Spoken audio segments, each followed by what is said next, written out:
Nyege ne paya kpana. Kawa dowu. Yele wa kole manager le na yiro wa para wa vuvena. Ene bawa mu la ile. Meta na ni e to ya. Money. Ama sabe je o ya ri be bu wa o. Ade bona ni meje na egun e kin.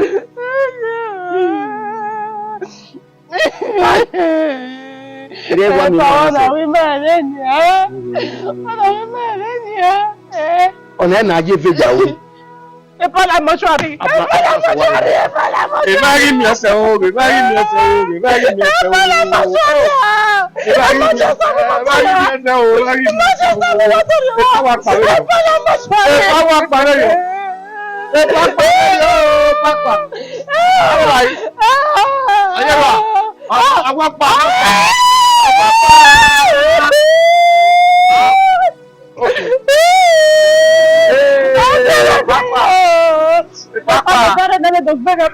Ade. Wagia mo wa mu kunere. Fala mortuary. Opo. Opo. Opo. Opo. Dosa no se ve opo. Opo. Very nice. Demo try wa mo yi. Oye kere. Ye bo ni mo try. Agbon si o. Jami awo na ge mi no iwo gbese. Ujo wo sa. O kene me ma gbe. Okay, I will transfer. Kene ma gbe o. Okay, I will transfer. Oye so we katikati. Baba ko. No more sir. Bo yan. Okay, I will transfer. Wa pa kan. Ise ko word we le je do. Ni kere. Ifa iti. Ni evie mi na yo gbe. We word. O si yin mo. Okay, I will transfer. Sabo bo what you je mi. Bo yan sir.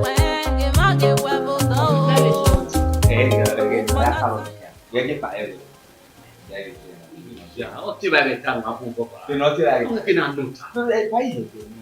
Oh. Te no la ke pe. Oma be yi ye ti be no ta de prepare na. E pa e ka ga me pa pe Ko ti le no ye so.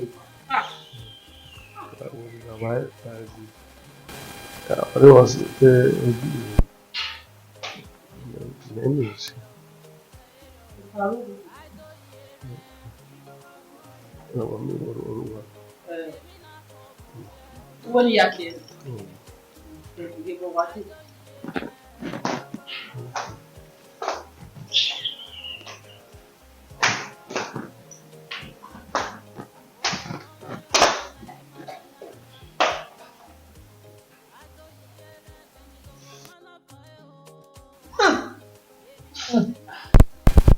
On est bon rien.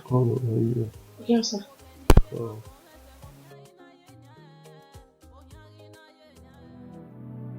Oh no, ọmọ ẹ mẹ̀mẹ̀ ń lè sùn náà. Wọ́n lè sùn náà láwọn ògbó jábọ̀ mi. Ọwọ́ ìṣúwà ìwọ̀n ìṣòwò owó ìmọ̀nà ìyá mẹ́ta lọ. Ń bẹ̀wọ̀n náà ìṣù náà àrùwẹ̀ àdùn wọ ẹni ní ìṣù. Ìṣù ìkúdù orí ẹ̀kọ́ òtò rí. Ọmọ ìwà náà gbọ́ ìṣù wọ ẹni ní ìṣù. Múnà yìí náà ni ìgbé máa yóò tì mí yọ. Èyí fún ẹgbẹ́ nù. Náà là ń wà. Ìrìn ẹ̀yà náà wọ ẹ̀ ní dẹ́nu ẹ̀ dùbọ̀ ẹ̀ dẹ́ ibi ìyànà ìlú ẹ̀ ló pa.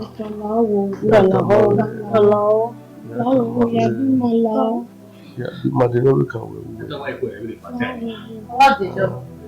Ìyá yóò bìtì kó wẹ́ pàgbọ́n ìyá bẹ̀ Pàgbọ́n ìyá bẹ̀ pọ̀ ẹ̀ lẹ̀ pọ̀. Ìlà owó bíbí mi wò lè gbà.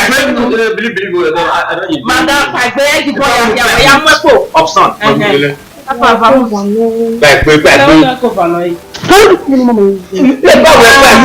Lẹ́gbẹ̀ẹ́ kan náà yóò bọ̀ kayọ̀.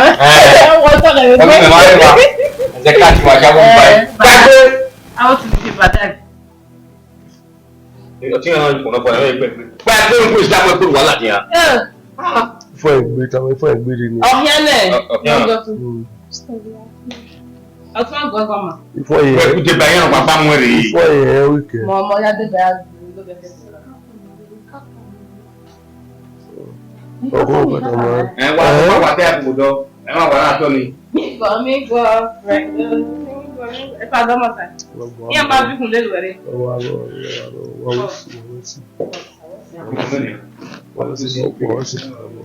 Manchester. Okay, come on. Manchester. Come Oh, on. So better.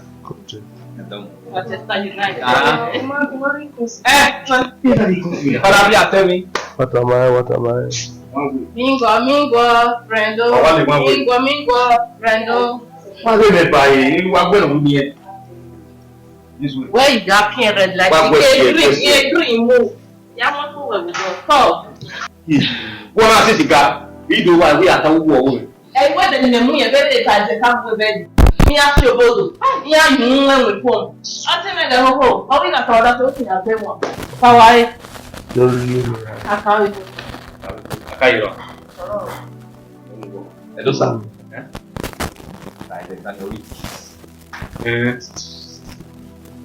Wa we tell the people that I have. What we can do.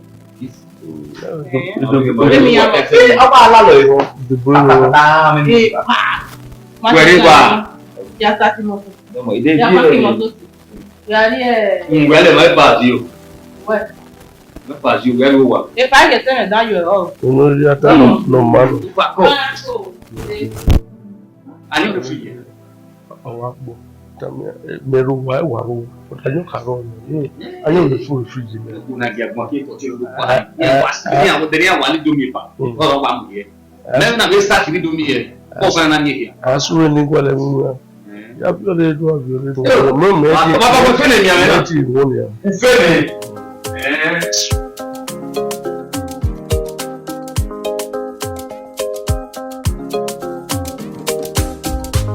Aidohieren.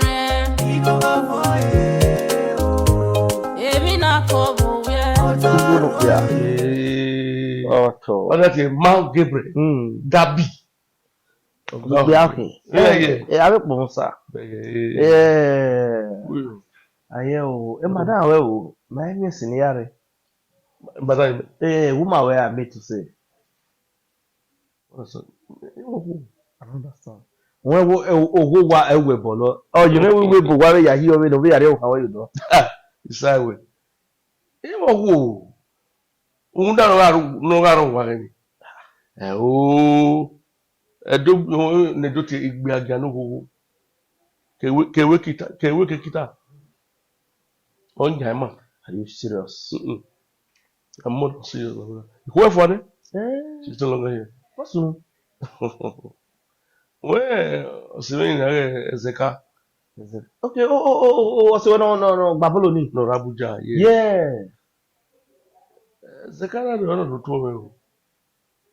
Na kana driver git ne ya ka gun mo. Ima ya yo no ye no all time. Wa pa wa ya no you know fun wa. No ye. I believe on it. I don't know no ke meri mu na ya ti o ka o no wa. Iri mu na we here re na. Ye he o ka we take time well. Udo the real Yamusi where never food. My was the driver. Manchester, no reverse. Manchester where you wear reverse. You only are more. What am I in trouble? You only are more. Not reverse. Yes. What reverse was what? No, Ekbe go, Ekbe home. Come on. No, to get my why did. Get my own no why boo. Boy, what was I?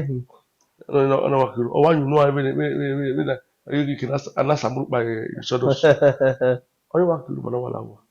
But while I came in, Kawadu walk away. Mammy, Bill Gianata. What we are doing? No, I do. Very soon. What? Wow. He can't allow you to do. I don't want you to do. Jesus, you know. we bedi me e na bi so ona ewurugbo tie ebo wa ga de wa de e bring wo ka ne e bring wo ka e na we ni wa gbe na ekiniwe ni de no e nu to bo de o we fio awalele ya kan ya no do ka we mmeme wa do mu e do we e na wa ko ugwa kwesi sawesi we no get matter me kwa be go no we awe setting you do so awu we na we awe yi so we o hawe ni o maga o no no ke we ya ni de because awe no matter mo na ja yisha ada meri o we wana no kwa mi la soke na yo wa na do kwa we business my we got for is a call we my you know can you business the rush you do me we wa so unfortunately me say wa ina do ba woman wa oba to me say we yan ta tini na we no sis o se me ro wa owo kan we I mean your former woman so me go na we yan ta tini na we no ni me ya gun asin God gbe to ta ina no ke yes I remember oyigbe mu me de ne ohun me de me ori o boy me kwa we okay din allo e de na we agwara hu o tedo obi edo to boy de na ebi kire o ma ya fiawu na me ma me wu ye bo kan yo ni fi o ma de your boy me wari your boy on wa do bi fa yo kwa we me agba si me igbe asi me o ke si fi so to Jesu wuru ku fada o me si eri na we agba ya ina we no o mu nu ile lesson me awe ya mo na we ya te wini kama we but yi yera o me nata wait tamame o si o tamo wa ko wa ibe ka no tam me ni ya di amata me iwa ya fun we iwi wo wa mere ekita awa emu wa agwa be ma wa agwa na ade ka o shiri ije me odun be kun ori we me ya ekitolia wa ni ekitolia omu we na we o na we egbo ni e wa no mo sa we ya lo devia ile ya de so na yina me wo ku ni a iwaro no mare ise olu no ga wanyo na gogo wa bata obase na gogo yino pupu wa shiri iyo ko da ma wo wa e mo iyo mu kebe ni na me wo ku agbon no ya ma kweru o ma ya yi ko se o to bo na bi ya ma ru o se ye gbe won gbe ni ma na ru o ni na tete fo ma fe o wa do lowo ewe wa gba o ba o ba tire so no ya we na ru ya o mi na kiri o ge gba o gba sami Emine me hona ni me ye na ogbobogbo nu we owo kin me e wa takile wa no Pepa ime gogo we ya bege rodage ni na hamu we ni we fire ime iye ti a ori mo yaka do kama we epa ede ni me do veze ka keke wo kun ewuga emi na tamari on pa se imo na hama we Jerusalem epa atato wo kan wa resili gbegbe atato bo wa re windo o we okay o na ru we frame bed o kan ga so we wa be me na ti we na no we na we adesuwa wo sunu wo wa na no we ni me mai o we ro pa sunu wa te gun wa no tie nene okuwa we ati e ito ati e no ti o ya la bu aro e ba enu le ogin ona o ma mi ro pa ona pa e wo igun na wo design na we ru ho ya resili e na re pop e wo ita na me kere time ma me o fi me e no se ni na we no se mana tamawe okay ga wa bu ni Manchester we be we wa do kama ki pago bu kan fi we yo awu kan ya iye ti na to lo won track ni o ga pa mi wo mi wo ga bi ni le ta so wa le ta mo wo kan we ye pa egu ya ni o ye na epa o do wo kan do o sabo ji re o mu yo pa ni epa o kan we no se pesi suji gbe o si si gagbe iya be nya pa no kwa le re si keme na wa si yo wi la je o no kan pa o le ko la ne o profit obviously o wa call we o do we o you up bring it na me switch dey no Jerusalem ba to it enya ni ku e de enya ni de gbere e na mi eja ni Ote de gbede dossier siga. Ina go ya. No see we no gbe bagbo. Move. Alele. Ìlú ẹ̀ bo me de yan. Ayo, arete na tana in Manchester. Okubako. Esse a. Mo ba ti mi won tan we ipa no sunu. Ina tamana we ewuna nu tana e mata no a. We no ri o ha o ge ni ko ni we. Ya oji. Ipa mo understand. We mo understand. Abokun we onye to ti e dan we. Iye na ho unu orun eva. Ah, ina kan we yin si siga. Awu mi na yen ni obo yo to. O sa lo ba we se. O be tam go be de. Ata mame. E pa do ha mame. O se no mana gun we ku we gun. O wi ga water. O we ti yan ku ehun na pa kan. O we ti yan ge mare ni adogbe won. E na ko di unu we ya ma do yun sefa. Freti. O understand. Awu yen ku bi mu na. Me do ge me ba we me yen ni gbedo agba le mu na. Òun na mai de ha ma wa ye body. Ita me ba wu siga.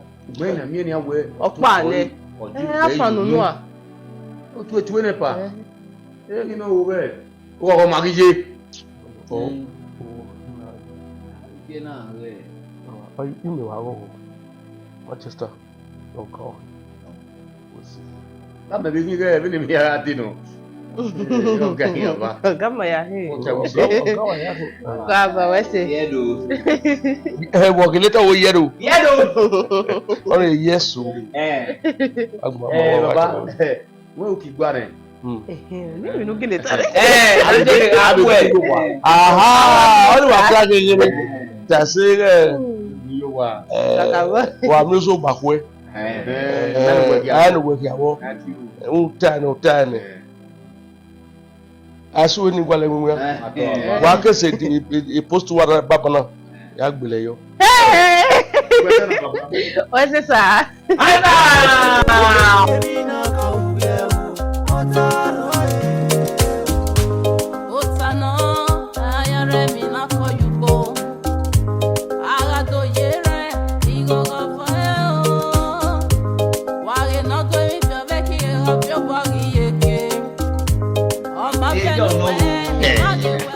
We no kwa mi la tu. O wa ya ye. Ori apa. Agba mu wa. No bol. Ni kiri baba. To ni ase wo to dugi won ni. E pa ga so le so de. Ah, okay, Ezeka. Oh, do bi o me. Ese kare ko. Sa every o wari o. E o wa da me. Ai ni pa ne de. Yo wa do straight to. So to Ezeka. Wa ha. Oh, Jeffrey no I went to settled. Evelyn. E pa go. Ezeka ho lo ha di. Yeah, definitely. So ye why you serve me if you that for nothing. Everyone Just like that. I wouldn't. Ipa odi we soft you. Eze kana awon okun we yan na agbe. O fe se kana de gbe do aro. Yes, because Ezeka. Wana gboma ya. Pastor. Who said you say? Evelyn kawe ne. O se we na ti Gabriel ni ti Gabi. Oka to no mo yara de. E no ina igbegbe. Wana. Pekere yin. Me de no so wa ki geti ni ala wa me. Ofo. Oni ta we abwa we do yin. Awa bi oni. Oni yin re ti beta yin me okwo ni. You know we me o be ma ja. Anyway, agbera ba ni. Ipa ohun e ma o ma ya wa gbo e. E ku e ti pe wo. As awa gbe me ori gbe ni. Epa. Oh. Epa. Mi kwa ni me yo ni metana wala o. Wa te ba me ri bude ni oga. Bena na mege Ezekania, ogin ya ri oku obe. Stavina, o ma yi omo do pe pe lori an. Yen ya owo ni we. Ma, o se no ma na ri oku oru. Da bi ami ha me ma ya wo ege de tu ni won ma. E to ri ku obe le. En wala o de Facebook no e di wa ti e. E pa la we. na be go lo pa no wa ya. Wa le tati we mi fi wa. Wo po wa le yo le de we bed. Ma wa de yo le. Me hara. Wo ma wa kasa. Awa gi mako. Kuta we gbe no fekere. Elu nya wa ya ro. Iwa won ko. Pa le ko no ri. Me no we ba bi. O ba bi. Yeah. That's private in no ko wa. Yeah, I did not look the game. You understand? I don't know if they can get the screen here. I did. Me wa Yeah. for the idea. Only actually sit down, look. Ni ya wa ni e fa ni. God punish you. She lives in the city of Toronto in Canada. City Toronto Kenya. Only my way away body. Yes, definitely. Awo Toronto Kenya. She lives in Toronto. Oh, Ipa. We're in Nigeria. Where ya ke where ya we no Toronto Kenya we ta mai. 2 weeks time, I'll be flying to Toronto. Ipa that's we ka gbe ire we do we kiri abi. What's the door? On America way. Ipa we ni Toronto na. Una phone. Una mafo. Fucking mo. How could I pay man? Okay. Are you lying? Meti fuwa. Okay. Lie when you outside kai. Lie when you back kai. Who say that? Ni mana ba ma me na e. Ni me no na ma me ni ai. Ipa, gbe mi ni we. We yan pa na ni. Yan mo wa pa ni. Yan mo ko pa ni pa. Imoto we ni baba de ba wa we na. Ko de ka tu ga we ni. Video ba pare wa no isa we. Okay, Olapu ni. We la ku ni. Ya wa mu emi wa we ko do agbe iwo wa wa. Where wa? Who ga bata buto? Who go ga ni That's lo? where we guy. It's grade by grade. Me your grade ne na. When we pa le mo gi second. From your room to my room. Thank you sir. Zaza. Tota bewe. Idiot. When get my Manchester. Ni me ku ni Manchester. Manchester come over. Hello. Shut up your mouth. Pa wo cho to. Wait. Okay, my heart cho to. Wait. Okay. The fact is that when you are banner, I'm taking you guys as my own. Telling the game. Debbie waja. Debbie. Then I asked one on the 30th or 31st. I'll move you back to on the 25th. Oh, what's that? February ma gba me 30. And I pay one maybe 1 naira a month. Nothing okay. 3 naira. It's 500 naira. Go you to Oh, papa go go. On my way. Why? What is that? So, but pardon. Why come away? Why you away? Oh, one. Okay. Oh, Ya ne pa ko. Wow, eru agbena. E wa ke ma. This one why you watch this one we are here. Yeah, pa wa gbe sin. 100 pa we me here what? Wo pa. Ye ti ya ti yan ke. Okay. Ma o ni. Epa where the where gan we ojidugbo mu. Mo me we mare won. Where the we wa se ni a. Epa ni ade no na I'm not saying you know what if you are here. Ya mo so luku ma gba flat. Ma o moto. Pa moto pa. E ma we portrait di ba ni parking na la we boji. No we want luku. E portrait di ko luku a Wa zuo. Well, I remember to keep on you. Ibo you be Moto free. E se mo ga ta o sa de o we o be amola. O pa kan e ya se anu wa. O ya je birthday. E ga ni do afend we. Where? Edosa. You can't feel boy you are better now hamana with that big man. If I Why ba give me here. Emmanuel. Why na moto? Me dey to we go kon kinu Me e. am Wow. remote you. Whatever me am we me go drive. Oh, anything no kusa ni moto wa na Manchester. Epa we wa mo me gboto ke. E ma mu we gboto we fi moto wa. Ejo, epa. Mo ta gbe mi ya we moto na fi. Gbọ́dọ̀ ma ha. Automatic car.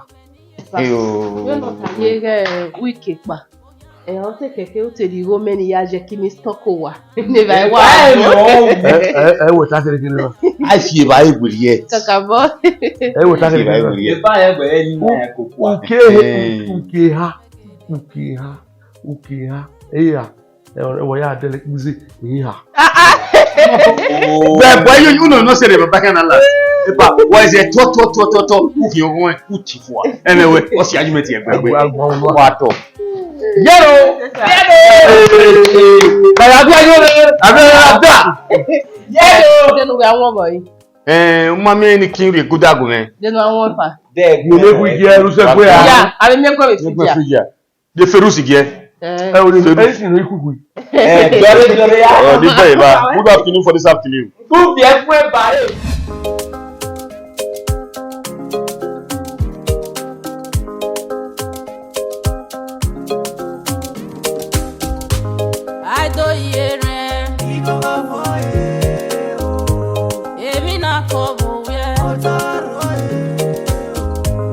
Aidohieren.